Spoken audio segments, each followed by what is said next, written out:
প্রথম নাম্বার কসম হলো তিন ফলের কসম আমি আল্লাহ করলাম। ওয়াজাইতুন, আল্লাহ বলেন জাইতুন ফলের কসম আমি করলাম। ওয়া তুর সিনিনা, সিনাই পর্বতের কসম করলাম। ওয়া হাযাল বালাদিল আমিন, আমি আল্লাহ পবিত্র মক্কা নগরীর কসম করলাম।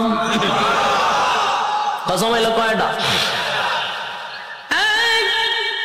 চারটা কসম আমি আল্লাহ করছি। বান্দারে তরে বানাইতে গিয়া চারটা কসম করছি। কেন করলাম? কসম করলে তুই কথার গুরুত্ব দিবি, তাই একটা দুইটা নয়, চারটা কসম কাটছি। তোরে সুন্দর করে বানাইছি, তোরে সুন্দর করে বানাইছি, তোরে সুন্দর করে বানাইছি, তোরে সুন্দর করে বানাইছি। চারবার কসম করছে। চারবার কসম করে আল্লাহ বলেন লাকাদ খালাকনাল ইনসানা ফি আহসানি তাকওয়িম।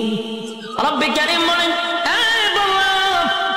বালিশের সঙ্গে মাথা লাগাইয়া একটু চিন্তা করে দেখ।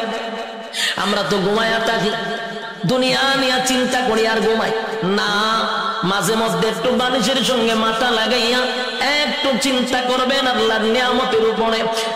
মালিক বলেন, বান্দা তুই একটু চিন্তা করে দেখ, আমি আল্লাহ তোর সম্মান আর মর্যাদা কত দিছি।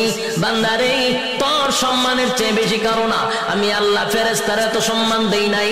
ফেরেশতা নূর দিয়া বানাইছি, ফেরেশতার জন্য জান্নাত বানাই নাই। তোর জন্য জান্নাত বানাইছি, ফেরেশতার জন্য জান্নাত বানাই নাই। তোর সুন্দর করে বানাইছি, কোরআনে বলছি, ফেরেশতারে বানাইয়া কোরআনে বলি নাই। এত সম্মান, এত মর্যাদা আর এত নিয়ামত আমি আল্লাহ তোরে দিলাম। দুইটা চক্ষু দিলাম, এত পাওয়ারফুল চক্ষু যে তাকানোর সাথে সাথে সাত আসমান একেবারে 500 বছরের রাস্তা আমরা দেখতে পারি।